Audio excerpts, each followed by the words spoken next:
Ya. Ya, akan tetap tercapai ya, karena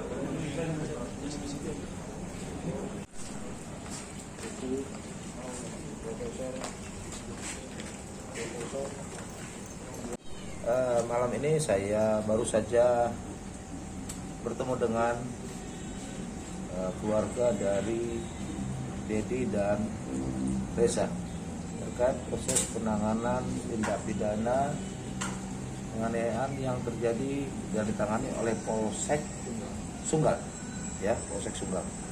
Beberapa saat lalu yang kejadiannya terjadi pada tanggal 21 Desember. Ya, yang teman-teman sekalian ketahui, penanganan itu menjadi pertanyaan masyarakat banyak terkait proses penyidikan yang dilakukan oleh penyidik Polsek Sunggal.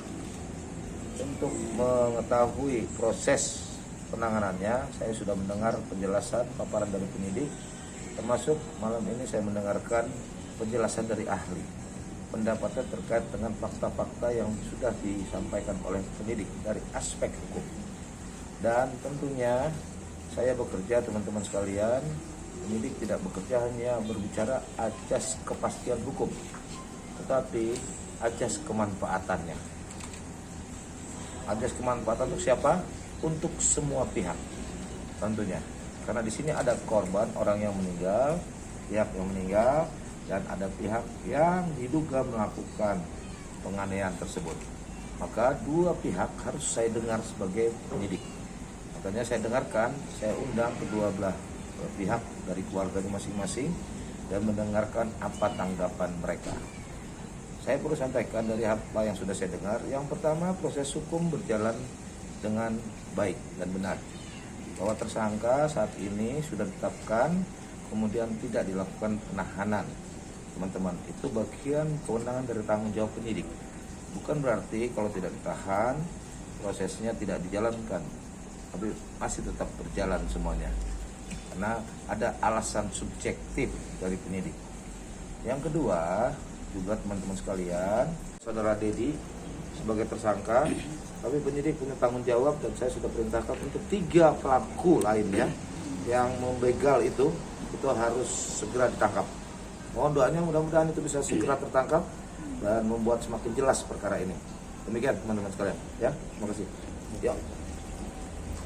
Dukungan masyarakat untuk masalah ini percayakan sepenuhnya penanganannya kepada pihak kepolisian, khususnya Direktorat Reskrim Polda Sumut yang akan menuntaskan perkara ini dari tidak hanya berdasarkan aspek kepastian hukum, tetapi keadilan dan kemanfaatan bagi semua pihak. Demikian, terima kasih.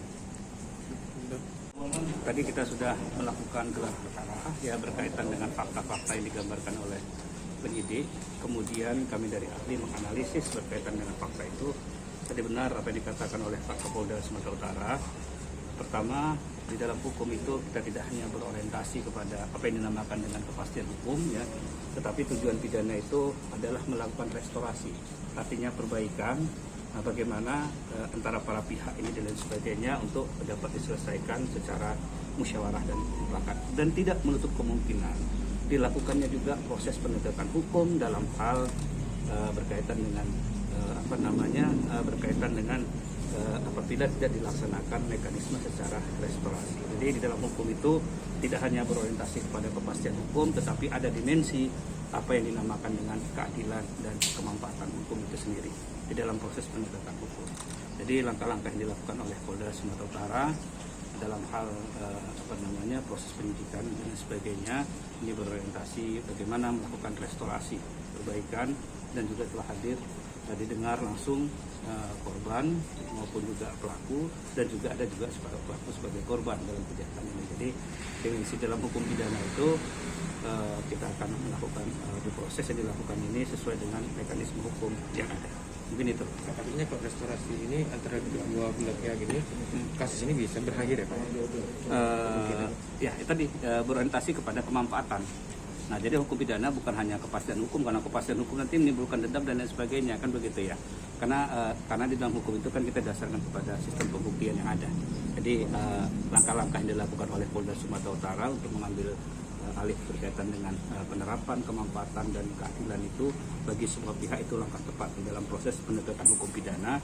Karena penegakan hukum pidana kita ini, kita kan sudah masuk kepada aliran modern nih, bukan aliran klasik. Kalau klasik kan mempenjarakan orang, dendam dan lain sebagainya. Tetapi aliran modern di dalam hukum pidana itu adalah berkaitan dengan restorasi yang berorientasi kepada keadilan dan kemanfaatan bukan satu pihak tetapi kedua belah pihak. Nah, itulah tujuan hukum pidana. Jadi Polda Sumatera Utara berorientasi kepada pencapaian dari tujuan hukum pidana itu sendiri berkaitan dengan melakukan restorasi para pihak dan lain sebagainya. Jadi dimensi penegakan hukum, ya, kemudian yang berorientasi kepada transparansi yang bersifat keadilan, transparansi berkeadilan, itu yang dilakukan oleh Polda Sumatera Utara.